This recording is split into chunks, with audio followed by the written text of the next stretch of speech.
What's going on, guys? Matt over here with Lethal Garage, and today's the day there's new competition finally revealed. Good God, it took you long enough for the GT500. If you guys haven't seen photos, check it out.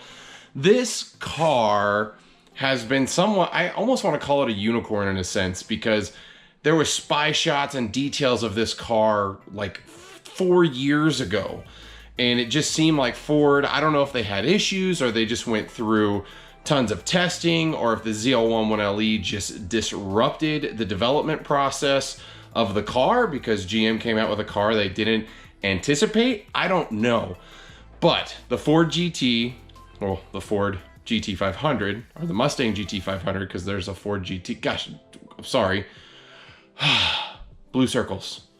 Anyways, GT500, it's finally officially been revealed, so we see all the photos and everything. The problem is they still haven't revealed lots of details around the car. They gave us a under 11-second quarter mile. I never know why they just don't say 10-second. If it's under 11 seconds, it has to be 10 seconds, right? They're saying a 3.4, 0 to 60, or I don't know if they claim that exactly, but actually, let me check. So I had to look that up again because my memory slipped me, but they're saying mid 3 second, 0 to 60. Overall, the car is packed with tons of technology, an upgraded aero, new front face styling compared to the GT350. I think the car looks great, but we'll get to that in a second. And it's a flat plane V8 with a supercharger from Eaton. So we still don't know actual power numbers. They haven't revealed any of that. And to be honest, it's kind of shocking considering there's been so much leaked information. They still just don't have power, and I just don't know if that means they don't have the cars completely done and tuned where they're finally going to be based on EPA standards. But they're basically claiming this is the highest, or what is it, the highest horsepower street legal car from Ford ever, something like that. The Escape Artist they used. Does that mean it's going to run away from crowds? I don't know. But in comparison, if we go by the numbers, we know the ZL1 1LE it's a very potent, capable car. We know the price points in the 70K range, roughly. You can get them plus or minus depending where you go in dealerships. That being stated, we know it's a 3.7 second, roughly quarter, or 0 to 60 in 11.9 second quarter mile. Now keep in mind, the ZL1 1LE was never designed to be a straight line car. It's a car for the track, for corners, all the built up aero. That wing is basically a giant parachute in a quarter mile. So I wouldn't expect crazy times, but if the Mustang GT500 is in the 10-second range and running mid threes, that's already proving the car is faster than the ZL1 1LE. So now it's going to come down to, how can it corner? Is the suspension good? Is the aero good? Is it going to allow it to hold up? Because really everyone's going to be looking to the Nürburgring times. We all know the ZL1 1LE officially did like 7:16, unofficially 7:13, because the data recorder or whatever, some guy wasn't there to verify that run. But that being stated, we know the Camaro ZL1 1LE is still a potent car. It's basically 2 years old at this point in time, because it really felt like Ford took a long time to come out with a GT500. So it's going to come down to, is the GT500 able to take down the ZL1 1LE? Now, there's some people that are going to say GT500 should be compared to the ZL1 because, you know, reasons. And I honestly don't think it is. I think the GT500 is a track-focused car, so it should be compared to the ZL1 1LE. Some people are saying, well, they could come out with a heavier track-focused GT500 like the 350 and the 350R.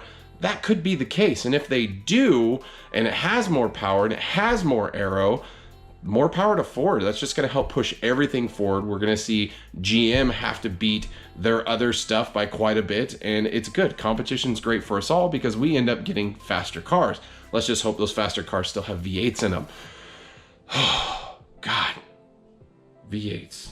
I love them. That being stated, overall, I think the GT500 takes a lot of design cues from the actual Camaro ZL1. If you look at a lot of the similarities, the front opening grills look very much the same. They have that same design. It almost is kind of like reminiscent of a GTR in a sense. They all have that upper corner, down, and the bottom angle, it's really all following line. It seems like there's a trend going on with hypercars or super muscle cars or whatever you want to call them. And I think a lot of the lines still reminisce of a Mustang. I really like the spoiler on the car. It sits a lot lower than the ZL1 1LEs, kind of like the ZL1 1LE that we saw in hiding, and also on a trailer in Vegas that had the lower spoiler. Had a lot of people excited, but GM never released it or talked about it, anything like that. I know C7 Carbon came out with an option of a higher and lower, but it still wasn't as low as we saw on the initial GM ones that we saw as test mules. So, and when we were at Camaro Fest, GM basically said it doesn't work, it would be a stylistic thing only, and we're not selling stylistic stuff. And I was like, you're dumb, you should sell it anyways because it looks awesome. And I'm never going to the racetrack with my Camaro. So either or. GT500, we're still waiting on final specs. We're still waiting on final comparisons. We know this car is going to be probably put up against the Challenger Red Eye. It will probably be put up against the Demon for whatever reason, even though the Demon's basically a drag car. It will definitely be put up against a ZL1 or a ZL1 1LE. I don't know what you guys think of which one it should be compared to, but I would love to know in the comments below. So if you guys honestly think the ZL1 should be compared to the GT500, let me know. If you think the ZL1 1LE is proper, also let me know down below. I honestly feel, again, the 1LE should be compared to the GT500. The cars both have big wings. They both have aero. They are both track-oriented cars. So I guess I could just sum this video up with, I think the GT500 is a beautiful looking car. And you guys know me, I'm not one brand show. I obviously like all of them. I've stated that many times. I've never tried to mislead people here that I'm only Camaro. I love Camaros. I will always love Camaros. Will I own a Mustang? Probably not.